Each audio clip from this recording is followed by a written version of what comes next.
आता हा प्रश्न आपण पाहूया. हा येऊन गेलेला प्रश्न आहे. प्रिव्हियसली आस्क क्वेश्चन म्हणजे यापूर्वी विचारलेले सर्व प्रश्न PAQ मी तुम्हाला सगळे सोडवून दाखवतोय, कारण प्रश्नपत्रिकेची धरती हीच असते.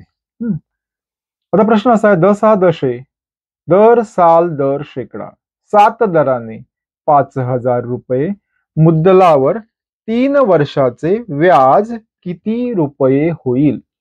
हे व्याज म्हटलंय ना, ते सरळ व्याज आहे. सिंपल इंटरेस्ट, SI, सरळ व्याज.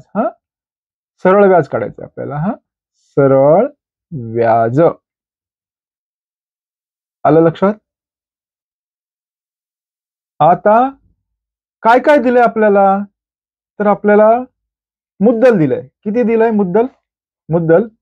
मुद्दलाला प्रिन्सिपल म्हणतात. मुद्दल इंग्रजीमध्ये मुद्दल किती आहे? मुद्दल आहे 5,000.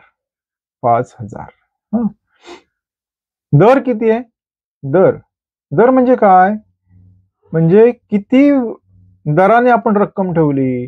तर दर आहे 7. मुदत किती आहे? 3 वर्ष मुदत किती आहे? 3 वर्षे. ही एवढी सामुग्री मिळाल्यानंतर आपण सरळ व्याज फटकन काढू शकतो. मग एवढा सोपा प्रश्न का आला बरं? प्रश्न सोपा नाही. प्रश्नाचे पर्याय जवळजवळ सारखे दिसत आहेत, त्यामुळे उत्तर अचूक काढलं, पण पर्याय सोडवताना गडबड झाली आणि गुण निघून गेले. असं होऊ शकतं चुकीचा पर्याय सोडवल्यामुळे. आता आपण काय लिहूया? सूत्र लिहूया. सूत्र काय आहे?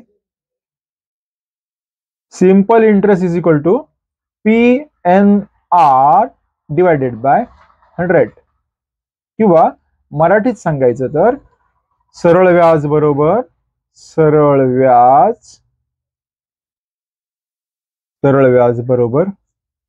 मोदक छेद 100. आता त्याच्यात म काय, द काय आणि क काय? म म्हणजे मुद्दल, द म्हणजे दर, कोणत्या दराने रक्कम ठेवली आहे. क म्हणजे काय? काल, किती काळासाठी ठेवले. इथे पण तसंच आहे. पी म्हणजे काय? प्रिन्सिपल, मुद्दल. एन म्हणजे काय? Number of years.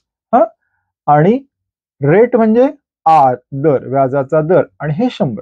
SI म्हणजे सिंपल इंटरेस्ट किंवा सरळ व्याज. आता आपण ही जी रक्कम आहे 5,000, ती 7 दराने 3 वर्ष ठेवली, त्याचं किती व्याज होईल हे कॅल्क्युलेट करूया. आपण मराठी सूत्र लिहूया.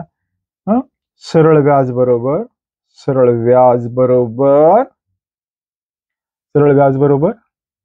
म द क छेद 100. काही मध्ये लिहिलेलं नाही याचा अर्थ काय? गुणिले. आलं लक्षात? आता काय करूया? मुद्दल किती आहे? मुद्दल 5,000, प्रिन्सिपल 5,000 रुपीज. दर किती आहे?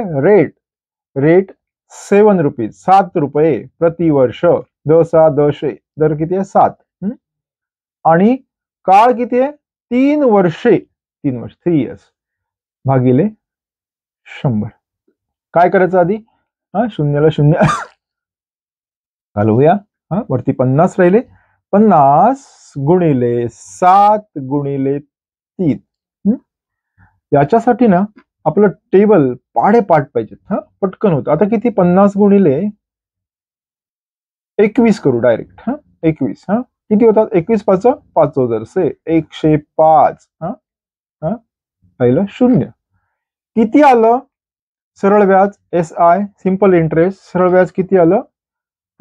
आलं 1050 रुपये. 1050 रुपये.